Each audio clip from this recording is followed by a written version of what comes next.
Welcome back. It's 8:23. Now, we're very excited about this because from The Lion King, Joseph and the Amazing Technicolor Dreamcoat, Sir Tim Rice's lyrics are some of the best-known tunes of modern times. Absolutely. He's collaborated with Elton, Freddie Mercury, and Andrew Lloyd-Webber, of course, was the team about all of this. And it's not often we're in the company of genius, but I think we can say, Sir Tim, you hit that target. Genius, good morning to you. Thank you very much, Eamon. It's a great pleasure to be here. And I think genius really should be replaced with luck, meeting the right people. Well, there's no doubt luck, I think, plays a part in all of our lives for certain things. But, you know, obviously when you get that ball at your feet, you've got to be able to put it in the back of the net. And that is what you did. Yes, as long as you know where the net is, you can go steaming off with great enthusiasm in the wrong direction. But Andrew and I were very lucky when we met. Almost 60 years ago to the day we met. And it was a clash, but a friendly clash between his genius and brilliance and interest in musical theatre and my rather tragic attempts to be a rock and roll pop singer. And the combination of rock and theatre, I think, made us unintentionally original. We stopped trying to copy the great people like Lionel Bart and Lerner and Lowe and Rodgers and Hammerstein, and we thought, we didn't even think it, actually, come to think of it. We just naturally combined what was going on in the rock and pop world, and at that time it was the Stones and the Beatles, and our love of the Everly Brothers and Elvis and Chuck Berry and all those people, and Andrew's brilliance, knowing everything about musicals, even though he was only 17. Incredible. And let's just get this clear. He did the music and you did the words. Was it as straightforward as that? It was, certainly, with Andrew, absolutely that. It was, he hadn't really got anybody who he felt understood his great music, even though he was only 17. He hadn't got the right lyricist. I didn't know if I was a lyricist or not, but I had written a couple of pop songs, one of which had got recorded, which was back in '65. To get something recorded was a bit of an achievement. And I always was better at words, and I enjoyed writing, you know, bad poems and things when I was a kid. And I was always into dictionaries and words and rhymes and puns and jokes and all that. And the combination worked. And did you always, when you first met him, did you know that it was something special between you, or was it something that you had to work on before you came out with all of these greats?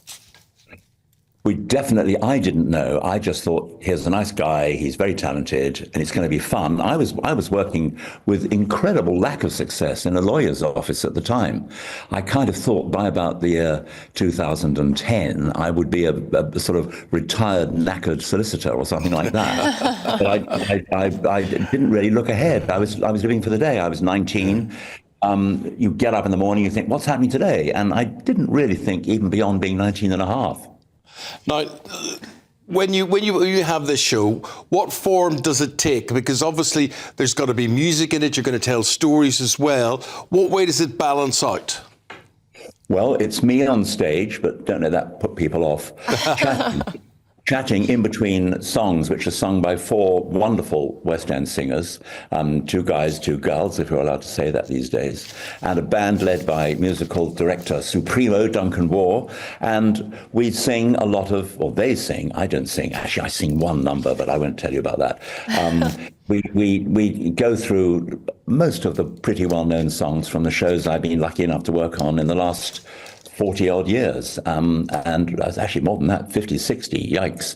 And we feature songs from The Lion King and from Joseph and from Superstar and from Evita and Chess and Aladdin and all that. And most people who come to my shows will probably be interested in musicals, so they'll probably know most of the songs. But we do fling in one or two flops and things that didn't quite work out. So it's a kind of ramble through my strange career, which sometimes I don't know what I'm going to say myself. So I'm thinking maybe the next bit will be interesting.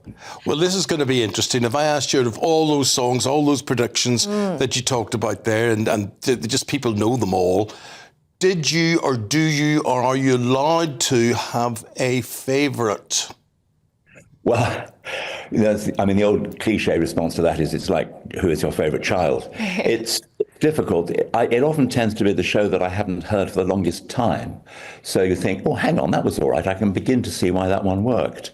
I think The best night I had ever in my career was the opening night of Evita, because that was 10 years into knowing and working with Andrew, actually more like 12 or 13 really. But we were probably thought of, understandably, as sort of one-hit wonders at that point.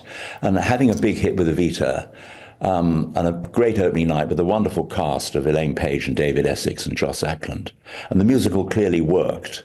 And I thought, well, this could be a career now. We've been at it for 10 or 12 years, and we're not just one-hit wonders. We're probably two-hit wonders. But with luck, we can go on and be three-hit wonders. And you also wrote, I wanted to ask you about this mini musical that you wrote for the late Queen. This is a great story. Well, yes, this was in 1986 for Her Majesty's 60th birthday, and Prince Edward was working with Andrew's company at the time, the Really Useful Group, and he asked Andrew if there was a possibility that Andrew could write something for the Queen's 60th birthday. And Andrew very kindly asked me to come on board, and we wrote a mini musical. It's hardly ever been done. We haven't even recorded it. I keep saying to Andrew, we should record it before we snuff it, because it's mildly interesting to people. But it's a comedy, and it features a cricketing hero and a racing cad, and it's a love story. It's funny, and it lasted 29 minutes, and Prince Edward had a small part in it, and it was a nice thing to do. I mean, it was a great thing for us to do, and I think Her Majesty and the family appreciated it, which was lovely. Yeah, and I'm sure your show is going to be lovely too. Sir Tim, where are you taking it? Where does it begin? And how can you get tickets? Yeah, how do you get tickets? I'm glad you asked that question. It begins in Reading on Friday, which is a bit frightening. Wow. And then the next few gigs, if I can remember them, is Birmingham, Guildford, Yeovil, Truro down in Cornwall, which I'm particularly fond of. I know Cornwall very well. Then going up to Scotland. And we flog all around the country, and Ireland, which will be great fun, and Wales. So it's very hard to escape me. Well, you can escape me. And so escape me by just not turning up. But I could well be in your hometown. I'm looking forward to Sunderland in particular, because I'm a strange softy southerner who supports Sunderland football team, and we're playing the wonderful Sunderland Empire Theatre up there in May, and I'm looking forward to that one particularly. Oh, it's the most incredible tour. It sounds fantastic. How are you feeling heading out on tour? Are you excited by it? Are you feeling emotional looking back at your career's work or your life? Are you nervous? How are you feeling? Well, I don't know, really. Some days I think, why am I doing this? I'm insane. Other days I can't wait to get out there. The people I work with, and we did this tour last year and it went rather well, which is why the producers have been insane enough to ask me to do it again.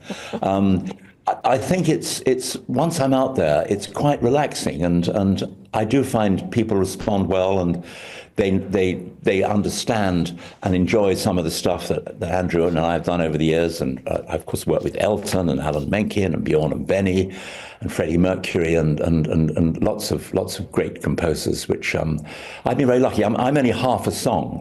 That's my problem. I don't really write tunes. So I do write a couple, but you wouldn't want to hear them. Oh, well, Tim Rice, it has been an honour to have you on the programme this morning. I'd say he's got another tour up his sleeve, so we'll do another one after this. Tim, maybe more musicals. Thank you very much indeed. We'll say good morning and goodbye to you. Thank you very much indeed. Thank you very much for having me. I appreciate it. Thank you. Not at all. Thank you. That's a nice man there. He's great, isn't he? So funny. He appreciates being interviewed by us. Yeah, that was nice, wasn't it? That's nice. And he's funny as well. Funny and talented. That's a nice combination.